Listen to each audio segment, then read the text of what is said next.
Ayun guys, may booking tayo na papuntang Cavite.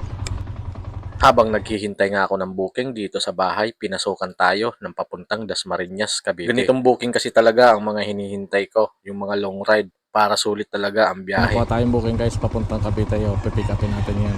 Tara, let's go, long ride to guys.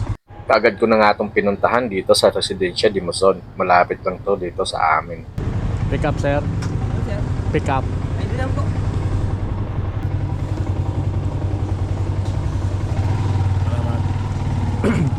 At sa puntong ito, tinawagan ko muna ang aking customer. Minsan kasi may naiinip na customer, bigla na lang kinakancel. Sayang naman ang biyahe mo. Long ride pa naman ito.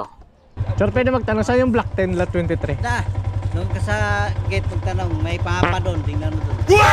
Ah, sige pa.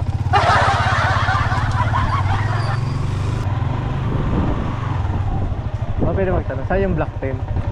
Black 10. Alin? Ito rin talaga minsan mahirap sa joyride. Minsan hindi mo malocate ang pick-up location. Ano po, bale yun na yung ano, nasa Block 11. Itanong ko na lang po. Saan po yung Block 10? Block 10. Block 10 po. At buti na nga lang mayroong dumaan isang homeowner dito sa subdivision. At yung tatlo kasing napagtanungan natin, hindi Anong naman face nila po alam. kayo, sir? Kaya maraming salamat po sa iyo, sir. Phase 2 po. Block 11. Itong buong gitna nito eh. Okay, salamat sir.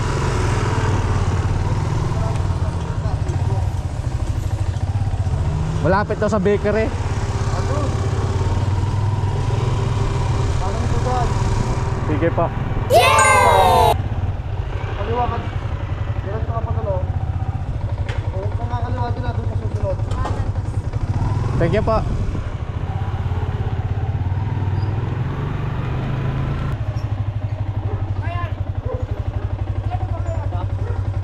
Joyride. Black 10 po. Kayo po yung sasakay? Dito pala. Ah, meron sana. Kakilala. Ano siya? Joyride din? Angkas. Salamat. Ano yung bus mo?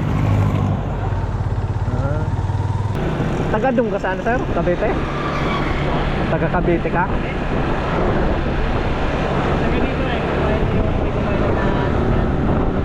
Ah. Doon ka nag-ano, tatrabaho? Ah, kukunin yung sasakyan.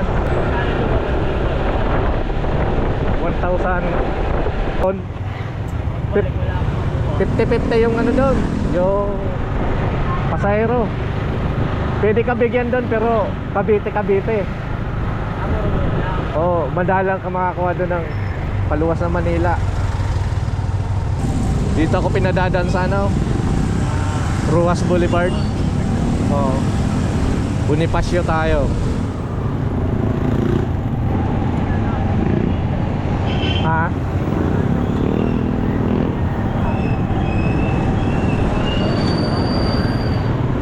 Sa may ano yata yung Route 10.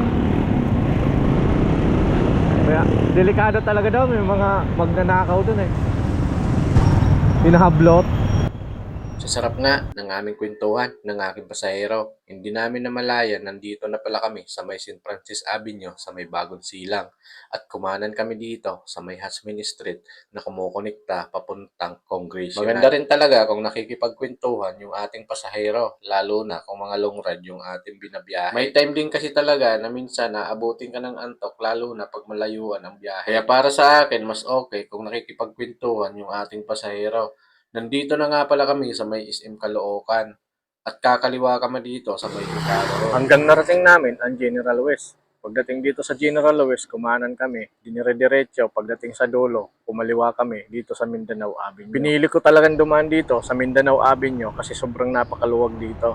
Napakalapad ng kalsada, walang gaanong traffic. Babaybayin namin to hanggang sa makarating kami sa Quirino Highway. Pagdating sa Quirino Highway, didiretso kami sa may Ibon Bonifacio. At sa mga oras na ito, nandito na kami sa Ibon Bonifacio. Babaybayin namin to at kakanan kami sa may C3. Pagdating dito sa C3, walang gaanong traffic kaya tuloy-tuloy yung aming biyahe. Dito ko na rin piniling dumaan sa C3 kasi dito, tuloy-tuloy ang biyahe. Maluwag din kasi dito ang kalsada. At ang labas nito doon na sa Road 10. Dire-diretso na to hanggang sa Roas Boulevard. Mabilis lang talaga ang biyahe pag may alam kang daan ng mga iwas traffic. Speaking traffic, nandito na pala kami sa may crossing ng may Rizal Avenue. Medyo mabigat yung traffic dito kasi crossing. Dito lang naman sa may bandang Rizal Avenue, nagka-traffic kasi nga may stoplight dito. Kaya nung lumagpas kami dito sa Rizal Avenue, tuloy-tuloy na naman ang aming biyahe.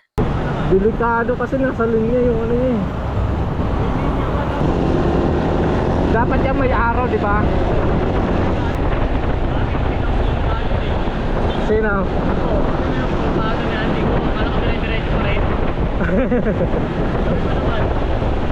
Walang sign kasi ano?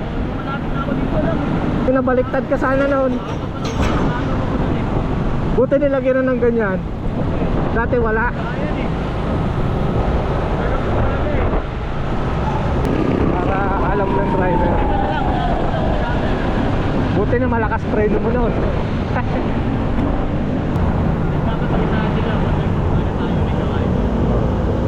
Ikot pa no.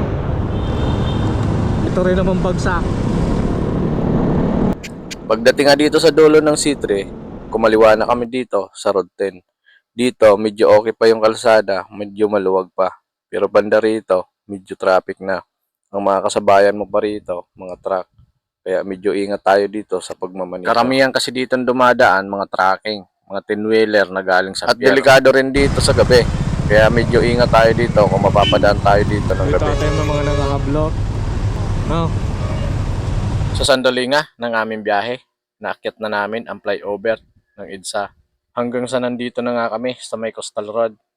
Dito na rin kami kakaliwa sa may Naiya Road. At sa bandang ito, medyo mabigat naman ang traffic kasi may crossing nga dito. Kumana na nga rin pala kami dito sa may Quirino Avenue, papuntang Las Piñas.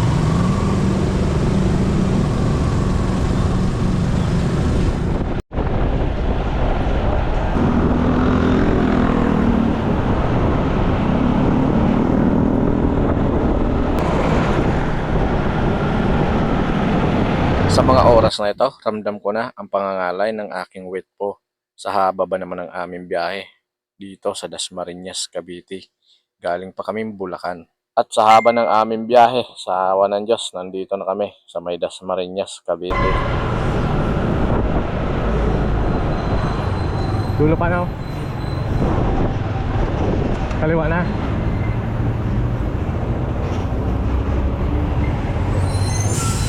Papasok tayo dyan.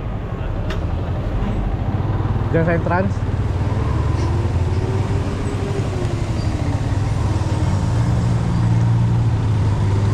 Uy. Ayan ito.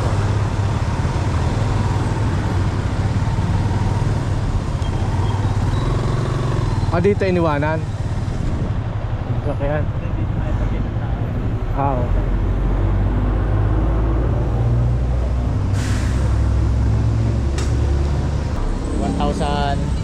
1023.